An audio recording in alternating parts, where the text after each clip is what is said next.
واللہ ما طلعت شمس ولا غربت الا وانت فی قلبی ووسواسی.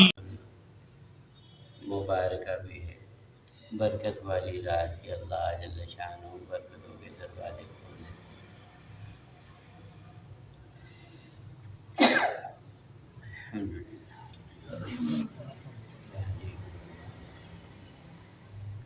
اور ایک اس کا نام ہے لیلۃ الرحمہ، رحمتوں کی رات کہ اللہ تعالیٰ اپنی رحمتیں ساری رات اپنے بندوں کے اوپر برسی. اور ایک اس کا نام ہے لیلۃ البرات جو مشہور ہے، شب برات کہتے ہیں اس کو. شب فارسی کا لفظ ہے، شب کا معنی ہے رات اور برات کا معنی یہ عربی کا لفظ ہے، اس کا معنی ہے بری ہونا، کہ آؤ تمہیں جہنم کی آگ سے بری کر دوں. ہمارے حضرت مولانا عبدالمجید صاحب رحمۃ اللہ علیہ ہمارے استاد تھے ابو داؤد شریف کے، وہ فرماتے تھے اللہ تعالیٰ نے تو یہ رات دی تھی آؤ تمہیں میں جہنم کی آگ سے بری کر دوں، دوزخ کی آگ سے بری کر دوں. شیطان نے ہمیں اس رات میں کھیل ہی آگ کا دے دیا، یہ آتش بازی. اللہ نے تو فرمایا تھا آؤ تمہیں میں آگ سے بری کر دوں، شیطان نے ہمیں آگ کے کھیل میں ہی لگا دیا. اگرچہ پابندیاں گورنمنٹ کی طرف سے ہیں لیکن پھر بھی باز نہیں آتے لوگ، اتنا نقصان ہوتا ہے ان چیزوں سے. اور ایک اس کا نام ہے لیلۃ الصاد کے ساتھ چھوٹے کا لیلۃ الصاد، یعنی یہ دستاویز کی رات، بجٹ کی رات. اللہ تعالی رب العزت اس رات میں اپنے بندوں کے رزق کا جو ہے فیصلہ فرماتے ہیں. بہت ساری روایتیں ہیں، اما جان حضرت عائشہ رضی اللہ تعالیٰ عنہ سے بھی بہت ساری روایتیں منقول ہیں کہ حضور صلی اللہ تعالیٰ علیہ وسلم نے ارشاد فرمایا عائشہ تمہیں معلوم ہے یہ کون سی رات ہے؟ میں کہ حضور بتا دیجیے کون سی رات ہے. فرمایا یہ ایسی رات ہے کہ اس رات میں غروب آفتاب سے لے کر طلوع صبح صادق اعلیٰ جل شانہ رب العزت آسمان دنیا کے اوپر اللہ تعالیٰ کی جیسی شان ہے، اللہ تعالیٰ اپنا جلال فرماتے ہیں، نزول جلال فرماتے ہیں، رب العزت اپنا دربار سجاتے ہیں. اور غروب آفتاب سے لے کر طلوع صبح صادق تک اللہ تعالیٰ کی طرف سے آوازیں لگتی ہیں. ساری رات یہ ہے کوئی میرا بندہ گناہ گار مجھ سے مغفرت مانگے میں اس کی مغفرت کر دوں، اس کی بخشش فرما دوں. ہے کوئی میرا بندہ بیمار مجھ سے شفا مانگے میں اس کو شفا عطا فرما دوں. ہے کوئی میرا بندہ مقروض قرض کے بوجھ کے نیچے دبا ہوا مجھ سے دعا مانگے میں اس کو قرض سے خلاصی عطا فرما دوں. یوں گویا ساری رات ہی اللہ تعالیٰ انسانی حاجتوں کا نام لیتے ہیں، اللہ تعالیٰ کی طرف سے ندا ہوتی ہے. ویسے تو بزرگ فرماتے ہیں یہ ہر رات میں یہ ندا ہوتی ہے، لیکن اس میں فرق یہ ہے کہ ہر رات کے آخری حصے میں اللہ کی طرف سے یہ اللہ جل شانہ اپنا دربار سجاتے ہیں. تہجد کے وقت یہ آوازیں لگتی ہیں، اللہ تعالیٰ اپنی رحمتوں کا نزول فرماتا ہے، اپنے بندوں کی بخشش فرماتا ہے، دعاؤں کو قبول فرماتا ہے. لیکن شب برات میں پوری رات یہ اللہ رب العزت کی طرف سے یہ رحمتوں کا، برکتوں کا، مغفرت اور بخشش کا نزول ہوتا ہے. مدینہ منورہ میں ایک قبیلہ تھا، اس قبیلے کا نام کلب تھا، چھوٹے کاف کے ساتھ بنو کلب. نبی رحمت صلی اللہ تعالیٰ علیہ وسلم نے فرمایا کہ اس رات میں اللہ جل شانہ رب العزت قبیلہ کلب کی بکریوں کے بالوں کی تعداد سے زیادہ اپنی مخلوق کی بخشش فرماتے ہیں. ایک بکری کے بال ہی نہیں گن سکتے، 100-200 بکریوں کے بال بھی سارا شہر لگ جائے نہیں گن سکتا، ممکن نہیں ہے۔ تو جس قبیلے کی بکریاں سینکڑوں ہزاروں کی تعداد میں ہوں کہ حق تعالی جل شانہ رب العزت بنو کلب کی بکریوں کے بالوں کی تعداد سے زیادہ اپنی مخلوق کی بخشش فرماتا ہے۔ اللہ اکبر کبیرہ۔ نبی رحمت صلی اللہ تعالی علیہ وسلم نے ارشاد فرمایا، اما جان حضرت عائشہ رضی اللہ تعالیٰ عنہ سے فرمایا کہ عائشہ اس رات میں جتنے لوگوں نے اگلے شعبان تک فوت ہونا ہوتا ہے، اللہ جل شانہ ان کی فہرست ملک الموت کو عطا فرما دیتے ہیں۔ پورے سال میں مرنے والوں کی فہرست تیار ہو جاتی ہے، اور لوگ کوئی اپنا دنیا کے کاموں میں مشغول ہوتے ہیں، کوئی کھیتی باڑی میں مشغول ہوتا ہے، کوئی شادی بیاہ کے پروگرام میں مشغول ہوتا ہے، کوئی مکان بنا رہا ہوتا ہے، لیکن اس کو پتہ نہیں کہ آسمانوں پہ میرا پتہ جھڑ گیا ہے اور میرا نام مرنے والوں کی فہرست میں درج ہو گیا ہے۔ روز ہم دیکھتے ہیں ایسے واقعات، برات جا رہی ہے، حادثہ ہو گیا، برات جناب مہندی کی رسم ہو رہی ہے، منگنی کی رسم ہو رہی ہے، خوشی میں کسی نے فائرنگ کی تو فوت ہو گیا۔ یہ تو روزانہ ہی دیکھتے رہتے ہیں، اس لیے ان کو مجبوراً شادی ہالوں کے باہر لکھنا پڑا کہ اگر کسی نے اس طرح کی کوئی حرکت کی تو دلہا اور اس کے والد کے اوپر پرچہ درج ہوگا، کیونکہ ایسے واقعات ہوتے رہتے ہیں۔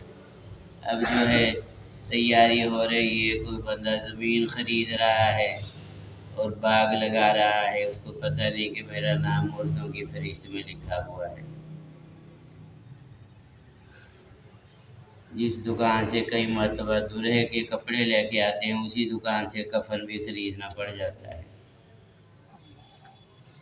روزانہ ہم دیکھتے ہیں۔ اب کل پرسوں جو جنازہ پڑھایا وہ اپنا یہ کوٹھیوں والی مسجد میں، وہ جو سرف والے ان کے گھر کے سامنے، وہ بتا رہے تھے، وہ مولوی عبد المتین نام تھا، ہمارے یہاں 1-2 سال پڑھاتے بھی رہے ہیں، کیا نام تھا، ان کے ماموں تھے، تو ان کو نگران بھی بنایا تھا۔ وہ اپنا نا امدادی میں یہ کہیں ہمارے مدرسے کی نام سے نکل گیا، وہ بھی اس وقت وہاں تھے، کہتے میں بھی باہر وہ شادی میں گئے تھے، تو وہ کسی دوست کی شادی میں وہاں راستے میں اٹیک ہو گیا، ان کو پھر لاہور کارڈیالوجی میں لے گئے، 2-3 دن رہے، پھر ان کی ڈیڈ باڈی یہاں آئی۔ یہ کوٹھیوں والی گلی ہے نا پرتاپ نگر میں، تو وہاں ان کا گھر تھا سامنے مسجد کے ساتھ۔ یہ دیکھو بندہ سوچ بھی نہیں سکتا، انسان اس طرح فوتگی عجیب اللہ تعالیٰ کا نظام ہے۔ تو فرمایا آئندہ سال مرنے، وہ تو ہر وقت ہی موت کی تیاری رکھنی چاہیے، وہ تو ہم میں سے کسی کو نہیں پتا کہ کس کا نام اللہ تعالیٰ نے مرنے والوں کی فہرست میں لکھا جا چکا ہے۔ موت کی تو ہر وقت تیاری کیا۔ نبی رحمت علیہ السلام نے یہاں تک فرمایا اپنے آپ کو مردوں کی فہرست میں شمار کرو، اپنے آپ کو زندوں میں سمجھو ہی نہ پھر کسی بات کی خوشی نہ کسی بات کا غم۔ بندہ تو ہر وقت موت کے منہ میں بیٹھا ہے، موت تو اتنی قریب ہے، چند لمحوں میں ہی آ جاتی ہے۔ ہمارے یہاں گجر تھے، مسجد کے سامنے رہتے تھے، وہ اپنا ان کی ایک بیٹے نے ادھر ہی دخل بھی کیا ہمارے پاس۔ اب میرا خیال وہ مکان کرائے پہ دے کے ادھر سے صحیح فلائٹوں میں چلے گئے، یہ جو فلائٹیں ہیں۔ ایک دن ان کے وہ اسحاق صاحب وہ آئے میرے پاس، میں بڑا حیران رہ گیا، میں کہ یہ کیسے آئے؟ میں ادھر بیٹھا ہوا تھا، وہ کہنے لگے حضرت میرا جوان بیٹا وہ اپنا ایک بچہ یا ایک بیٹی اس کی ہے، وہ جوان بیٹا بالکل صحت تندرست ٹھیک ٹھاک، وہ اپنا اٹیک ہوا فوت ہو گیا۔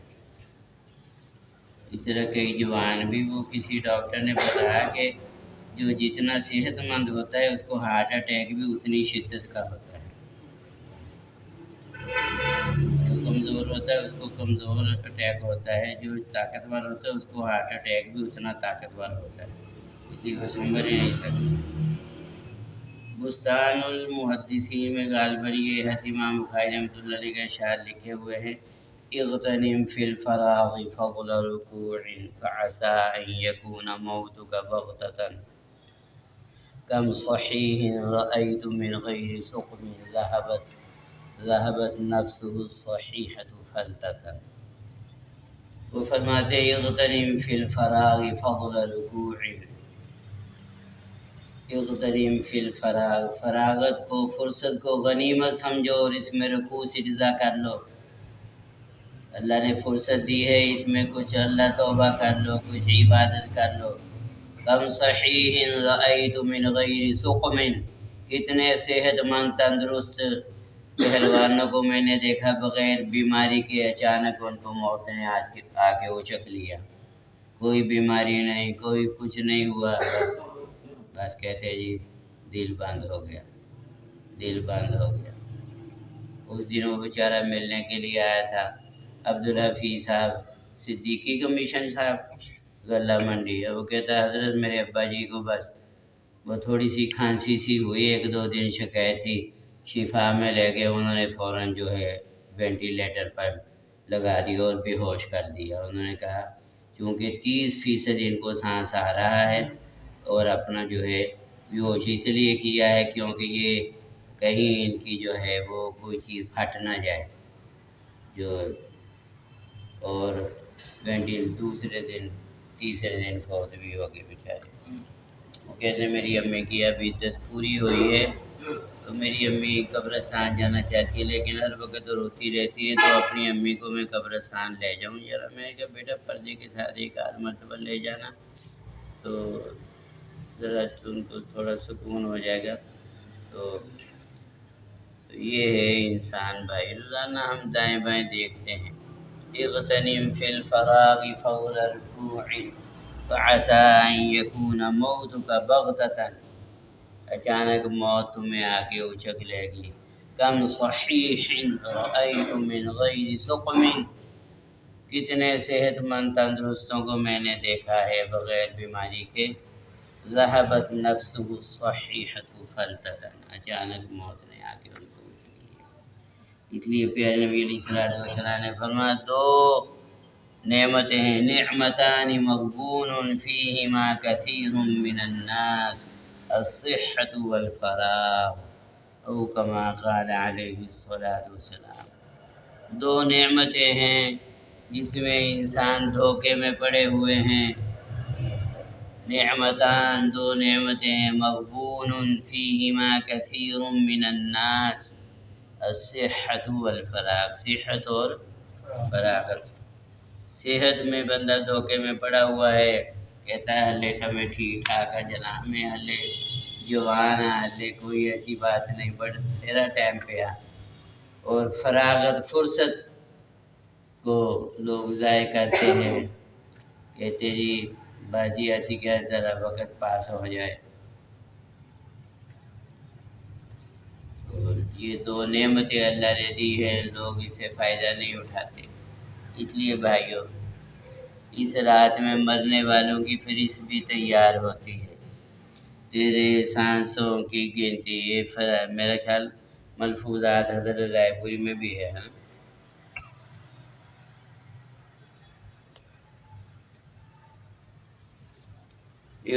یہ مناجات مراقبہ موت قبرستان میں بھی جا کے بیٹھ کے پڑھنا چاہیے، سمجھ گئے نا؟ مراقبہ موت کا بھی قبرستان میں بھی جا کے بیٹھ کے پڑھنا اچھا۔ خواجہ عزیز الحسن مدعو رحمۃ اللہ علیہ۔ اور ایک کتاب ہے مولانا ڈاکٹر حبیب اللہ مختار رحمۃ اللہ علیہ نے بہت ساری کتابوں کا، عربی کتابوں کا ترجمہ کیا ہوا ہے۔ ایک کتاب ہے عبرت کا سامان، میں نے کراچی سے منگوایا، اس میں بھی بڑے عجیب و غریب حالات ہیں قبر حشر آخرت کے۔ اور ایک ڈاکٹر نور محمد نور صاحب کی جو کتاب ہے نا، چھوٹا سا کتاب ہے، وہ بھی قبرستان میں بیٹھ کے پڑھنا چاہیے۔ تو کبھی قبرستان جاؤ، بیٹھا کرو ضرور، اپنا جو ہے غور کن کے ساتھ رہا، آپ بھی 2-4 کہیں نکالا کرو اور قبر میں لیٹا کرو اور اپنی ویڈیو بنواؤ آپ کفن پہن کے نا. چلو کفن نہ پہنو، 2 سفید چادریں پہن کے نا لیٹ جانا اور تھوڑے سے پھول بھی گلے میں ڈال لینا اور گرے باندھ لینا جس طرح میت کی باندھ لیتے ہیں، اور اپنا جو ہے اس طرح کہ نا میری موبائل میں فوٹو بناؤ، پھر اس کو دیکھا کرو کبھی کبھی. جس طرح میت کی نہیں ہوتی، ایک دن ہماری بھی تو ہونی ہے. موت کو یاد رکھنے کے لیے یہ چیزیں طریقے اختیار کرنے چاہیے. ہمارے نانا جان تھے یہ اپنا، ہمارے چچا ہیں نا یہ ساتھ، ان کے سسر حاجی غلام محمد صاحب رحمۃ اللہ علیہ. یہ تو اللہ تعالیٰ کی مرضی ہے قبر کہاں بنی ہے، لیکن انہوں نے اپنی مسجد 66 حاضرے میں محلہ طاہر پور میں اپنی زمین میں نا مسجد بنائی تھی. مسجد کے ساتھ میں نے لکھا ہوا وہ باقاعدہ سلیٹ انہوں نے لگائی ہوئی تھی کہ فارسی میں جملہ لکھا ہوا تھا، یہ جگہ قبور کی ہے. اب لفظ میرے ذہن میں نہیں، لیکن دفنایا ان کو بڑے قبرستان میں. بہرحال انہوں نے وہ اپنے گھر سے مسجد میں جب آتے تھے نا تو مسجد کے ساتھ وہ جگہ باقاعدہ اپنا انہوں نے اپنی اہلیہ کی وہ جگہ بنا کے تختی لگی ہوئی تھی. اب دن میں کتنی مرتبہ اس کے اوپر نظر پڑتی ہوگی تو بندے کو خبر یاد رہتی ہے کہ نہیں. سادے اتنے تھے.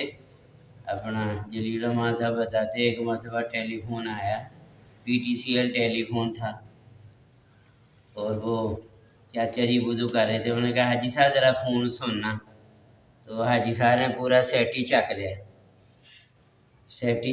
انہوں نے پتہ تھی ریسیو چکرا سیٹ ہی چک گیا. السلام علیکم پورا ٹیلی فون کا سے اتنے سادے تھے. اور چاچے مقبول بتاتے ہیں تہجد کے وقت ان کی چارپائی کے پہ کوئی لیٹ نہیں سکتا تھا، چارپائی ہلتی تھی. جس طرح شیخ صاحب کو بھی کسی نے 2-3 مرتبہ تہجد کے وقت انگلیاں لائی نا. شیخ صاحب اتنے سادے تھے. حضرت لاہوری رحمۃ اللہ علیہ نے اپنے جو کپڑوں کا جو بکس تھا اس کے اوپر ہی اپنا کفن بنا کے رکھا ہوا تھا. جس طرح بعض لوگ اپنا زمزم شریف میں اپنا کفن دھو کے لے آتے ہیں، تو حضرت نے لکھا ہوا تھا یہ احمد علی کا کفن ہے.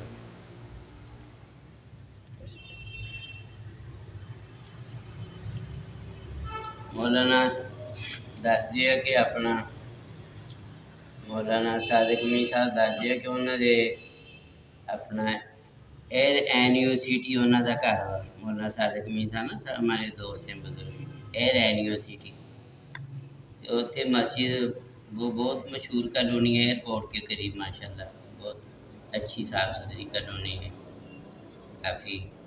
تو اس میں جو مسجد بنائی ہے چونکہ مہر عبدالرشید نے وہ کالونی کاٹی ہے نا تو مسجد کا نام بھی مسجد عبدالرشید. وہ اسماعیل ٹرسٹ کے زیر اہتمام. اس میں جو امام صاحب ہیں نا تو ان کا واقعہ مولانا صادق میر صاحب نے سنا، مجھے بھی جانتے ہیں ان کے والد صاحب مولانا وہ، اور ان کے جو تایا جان مولانا نصیر الدین نقشبندی صاحب ہمارے والد صاحب کے ابا جان کے دوست تھے. وہ کہنے لگے مسجد کے حجرے میں میری چارپائی تھی. ایک مرتبہ جماعت آئی، اس میں ایک بیچارے بزرگ تھے بابا جی، تو ان کو کوئی تکلیف تھی، میں نے اپنی چارپائی ان کو دے دی تو میں نیچے لیٹ گیا. لیکن مجھے نیچے نیند نہ آئی، میں بڑا کبھی مسجد کے باہر کبھی اندر، میں اوکھے سوکھے ہو کے مسجد میں جو جنازے کی چارپائی تھی موتے لیٹ گیا.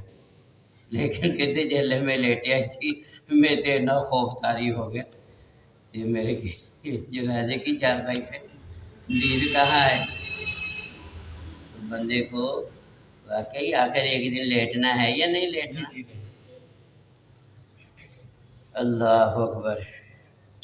تو یہ انسان کو ہر وقت موت کی تیاری ہے. فرمایا اس رات میں مرنے والوں کی فہرست بھی تیار ہوتی ہے. اور نمبر 2 اس رات میں شب برات میں پیدا ہونے والوں کی فہرست بھی تیار ہوتی ہے. کتنے انسانوں کی روح قبض ہوگی اور کتنے فوت ہوں گے، کتنے دنیا میں آئیں گے اللہ تعالیٰ، کتنے پیدا ہوں گے، ان کی فہرست بھی تیار ہوتی ہے۔ اور اس رات میں فرمایا اللہ رب العزت اپنے بندوں کے لیے رزق کا فیصلہ فرماتے ہیں۔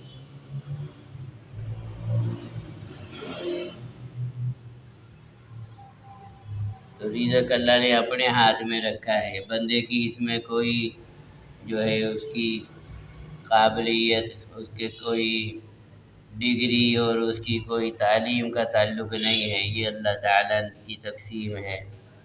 نحن قسمنا بینہم معیشتہم فی الحیات الدنیا، رزق اللہ تعالیٰ عطا فرماتے ہیں۔ اس رات میں رزق کا بھی اللہ تعالیٰ فیصلے فرماتے ہیں۔ ان جن فرشتوں کے ذمے یہ امور ہوتے ہیں ان کے ذمے یہ کام جو سونپ دیے جاتے ہیں۔ اور اللہ تعالیٰ اس رات میں فرما کے اپنے بندوں کی بخشش بھی فرماتے ہیں۔ بہت ساری احادیث میں آتا ہے، لیکن اس رات میں فرما کے کچھ لوگ ایسے ہیں جن کی ایسی مبارک رات میں بھی بخشش نہیں ہوتی۔ ایک مشرک کی وہ تو بخشش ہوتی نہیں ہے نا، مشرک کی، اور دوسرے کینہ رکھنے والا، بغض رکھنے والا، کینہ ور، کسی مسلمان کے بارے میں دل میں کینہ رکھنا، کینہ پالنا، تو ایسے شخص کی اللہ تعالیٰ کو یہ چیز اتنی ناپسندیدہ ہے کہ اس کو اس کے حال کے اوپر چھوڑ دیتے ہیں۔ اس رات میں بندوں کے پورے سال کے اعمال اللہ کے سامنے پیش ہوتے ہیں، اٹھائے جاتے ہیں، لیکن کینہ ور کی بخشش نہیں ہوتی۔ اور نمبر 3 فرمایا کہ قطع رحمی کرنے والے کی بھی بخشش نہیں ہوتی۔ رشتہ داروں سے برا سلوک کرنا، قطع تعلقی کرنا، بول چال ختم کرنا، رشتہ داروں کے ساتھ جو ہے تعلقات بائیکاٹ کرنا، ختم کرنا، ایسے بندے کی بھی اس رات میں بخشش نہیں ہوتی، ایسی مبارک رات میں بھی۔ اور فرمایا بدکارہ عورت کی بھی اس رات میں بخشش نہیں ہوتی۔ اور فرمایا کہ والدین کے نافرمان کی بھی، نافرمان ماں باپ کا نافرمان، ان کو تکلیف پہنچانے والا، ستانے والا، دل دکھانے والا، اس رات میں اللہ تعالیٰ اس کی بھی بخشش نہیں فرماتے۔ کتنا محروم، کتنی بد نصیبی ہے۔ اور تکبر کی وجہ سے اپنا شلوار پاجامہ ٹخنے سے نیچے لٹکانے والے کی بھی بخشش نہیں ہوتی۔ اللہ تعالیٰ کو تکبر پسند نہیں ہے۔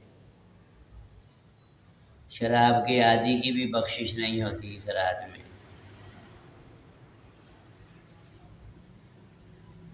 اور جس نے کسی مسلمان کو ناحق قتل کیا ہو، قاتل کی بھی بخشش نہیں ہوتی۔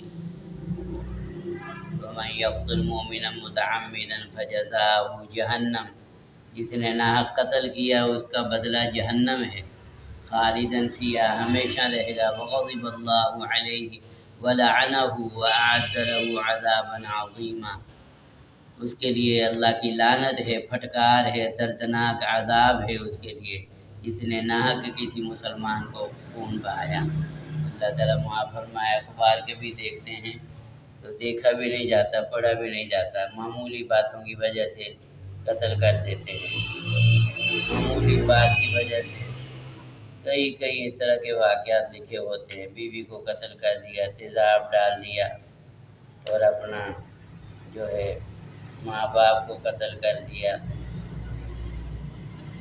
کیا بنے گا ایسے لوگوں کا؟ اللہ اکبر کبیرہ۔ اس لیے توبہ کر لینی چاہیے انسان کو۔ تو اس رات میں قبرستان جانا بھی مستحب ہے۔ اماں جان حضرت عائشہ فرماتی ہے اللہ کے محبوب نبی تشریف لائے اور پھر تھوڑی دیر کے بعد آپ اٹھ گئے اور آپ جو ہے تو آپ نے کپڑے پہن کے آپ جو جب چلنے لگے تو میں بھی پیچھے میرے دل میں آیا شاید آپ کسی اور اہلیہ کے ہاں جا رہے ہیں، لیکن میں نے دیکھا کہ پیچھے چھپ کے دیکھا کہ آپ جنت البقیع میں اللہ کے محبوب نبی تشریف لے گئے، وہاں دیکھا کہ مرحومین کی مغفرت اور بخشش کی دعا فرما رہے ہیں۔ اماں جان حضرت عائشہ فرماتی ہیں میں چپ کے گئی تھی، جو ہے چھپ کے، اور پھر میں چھپ کے واپس آ گئی، تو میں آ کے لیٹ گئی، اتنے میں حضور صلی اللہ تعالیٰ علیہ وسلم بھی تشریف لے، آپ نے فرمایا عائشہ کیا ہوا تجھے سانس چڑھا ہوا ہے؟ سانس چڑھ گیا نا، تو بندہ تیز جائے تیز آئے تو سانس پھلا ہوا۔ میں نے بتا دی ساری بات، میں نے کہا یا رسول اللہ مجھے غیرت آئی کہ شاید آپ کسی اور بیوی کے ہاں جا رہے ہیں، اور پھر میرے دل میں یہ بات آئی، میں نے کہا اللہ کے محبوب نبی آخرت کے کام میں مصروف ہیں اور تو دنیا کے کام میں بس تیری توجہ ہے۔ اور آپ صلی اللہ علیہ وسلم نے پھر فرمایا عائشہ کیا تو نے یہ گمان کیا کہ اللہ تعالیٰ اور اس کے رسول صلی اللہ علیہ وسلم تیرے اوپر تیرے ساتھ کوئی زیادتی کریں گے؟ اور پھر آپ نے شب برات کے فضائل سنائے، اور پھر آپ نے عبادت کی، اتنا لمبا سلسلہ عائشہ فرماتی ہیں وہ کہ مجھے یہ شک پڑنے لگ گیا، اتنا لمبا سیدھا کیا کہ مجھے شک ہونے لگا شاید آپ فوت ہو گئی ہیں۔ اللہ کے محبوب نبی کی روح نکل گئی، میں نے آپ کے پاؤں کو ہاتھ لگایا، تو جس سے حرکت ہوئی تو پھر مجھے اندازہ ہوا کہ نہیں آپ حیات ہیں۔ اتنا لمبا سیدھا آپ نے فرمایا، تو اس لیے یہ رات وضو فرماتے ہیں عبادت کرنی چاہیے، اور اپنا لیکن سنت کے مطابق ہی، اور اپنے گھر میں ہی نفلی عبادت کا درجہ گھر میں زیادہ ہے، بلکہ بزرگوں کا قول نقل کیا ہے مفتی نعیم الدین صاحب نے، خواجہ نظام الدین اولیاء اللہ رحمۃ اللہ علیہ کا عجیب آپ نے فرمایا کہ تم گھر میں اس رات میں گھر میں ایک پارہ پڑھ لو اور مسجد میں جا کے ایک قرآن ختم کر لو، وہ ایک پارہ زیادہ بہتر ہے مسجد میں، کیونکہ نفلی عبادت میں تو جتنا انسان جو ہے تنہائی میں کرے اتنا ہی زیادہ اللہ کے ہاں درجہ اور مقام ہے۔ تو اس رات میں نفل پڑھو، اور اپنا بہت سارے اکابر بزرگ صلاۃ و تسبیح بھی پڑھتے تھے، ہمارے دادا جان رحمۃ اللہ علیہ بھی صلاۃ و تسبیح پڑھو، قرآن کی تلاوت کرو، آیت کریمہ پڑھو، دعائیں مانگو، اللہ تعالیٰ سے رزق حلال مانگو، دعائیں مانگو، کیونکہ رزق کے فیصلے ہو رہے ہیں، ایمان پر خاتمے کی دعائیں مانگو، اور اللہ تعالیٰ سے جو ہے اپنی اولاد کی صحت اور عافیت مانگو حق تعالیٰ جل شانہ سے۔ تو یہ رات جو ہے عبادت کی ہے، اللہ توفیق عطا فرمائے، اگلے دن پھر روزہ رکھو، سال میں جو ہے کہتے ہیں 51 روزے رکھنا سنت ہے، کتنے؟ رمضان شریف کے روزوں کے علاوہ ہر مہینے کے 3 روزے ایام بیض کے کہلاتے ہیں، اس مہینے میں بھی بے شک یہ اتوار پیر منگل کے بنیں گے، تو ہر مہینے کے 3 روزے بار تو 11 مہینے کے رمضان نکال کے کتنے ہو گئے جی؟ ہر مہینے 11 کیا 33 روزے ہو گئے، اور پھر 9 روزے ذی الحج کے ہو گئے تو کتنے ہو گئے؟ ہاں جی 42 روزے ہو گئے، اور 6 روزے شوال کے ہو گئے 48 ہو گئے، اور عاشورہ کا روزہ اور اس کے ساتھ ایک روزہ کتنے ہو گئے؟ ہاں جی 50، اور ایک شکرات کا روزہ ہو گیا، 51 روزے ہو گئے نا۔ تو اپنا اللہ تعالیٰ توفیق عطا فرمائے، روزے بھی آگے، رمضان مبارک کا مہینہ بھی آ رہا ہے، قرآن کا مہینہ ہے، اللہ تعالیٰ سے دعا ہے ایسے مبارک لمحات میں معلوم نہیں پھر یہ چیزیں ہمیں اگلی نصیب ہوں گی کہ نہیں ہوں گی بھائیوں، یا قسمت یا نصیب۔ تو ایسے اب زیادہ عبادت نہیں ہوتی، وہ بزرگ تھے، اب بھی اللہ کے بندے ایسے ہیں ماشاءاللہ جو رات کا اکثر حصہ عبادت میں گزارتے ہیں، وہ بھی اکابر تھے جنہوں نے 40 سال 50 سال عشاء کے وضو سے فجر پڑھی۔ احمد طارق صاحب کتنے سال؟ 50 سال کیا کیا؟ عشاء کے وضو سے فجر کی نماز پڑھی، تو رات سوتے رہے یا جاگتے رہے؟ ہاں، کیونکہ سونے سے تو نیند وضو ٹوٹ جاتا ہے۔ تو 40 سال حضرت سعید بن المسیب رحمۃ اللہ علیہ بڑے جلیل قدر تابعین 50 سال عشاء کے وضو سے فجر کی نماز پڑھی۔ حضرت امام اعظم ابو حنیفہ رحمۃ اللہ علیہ نے 40 سال عشاء اور فجر ایک وضو سے پڑھی۔ کتنے اکابر ہیں، مشائخ ہیں جنہوں نے اتنی عبادتیں کی جو رات کا اکثر حصہ عبادت میں گزارتے تھے، ایک ایک رکعت میں قرآن ختم کیا۔ 7,000 قرآن بتاتے ہیں کہ حضرت امام اعظم ابو حنیفہ رحمۃ اللہ علیہ نے پڑھے۔ خود حضرت شیخ الحدیث رحمۃ اللہ علیہ نے بھی ایک مرتبہ غالب رمضان میں 60 قرآن مجید ختم کیے حضرت کے ہاں۔ خود حضرت رائے پور رحمۃ اللہ علیہ کے ہاں بھی ہر وقت قرآن کی تلاوت رہتی تھی۔ اعلیٰ حضرت شاہ عبد الرحیم صاحب رائے پور رحمۃ اللہ علیہ کے ہاں بھی تو یہ قرآن کا مہینہ ہے، ابھی سے کوشش کرو۔ اللہ تعالیٰ ہم سب کو توفیق عطا فرمائے۔ یہی چیزیں کام آنی ہیں تو اللہ تعالیٰ نے صحت دی اس لیے، زندگی دی اس لیے، اپنی عبادت کے لیے پیدا فرمایا ہے، اپنی معرفت حاصل کرنے کے لیے اور اپنے دین کی اشاعت کے لیے ہمیں پیدا فرمایا ہے۔ اللہ رب العزت ان مبارک اوقات کی قدردانی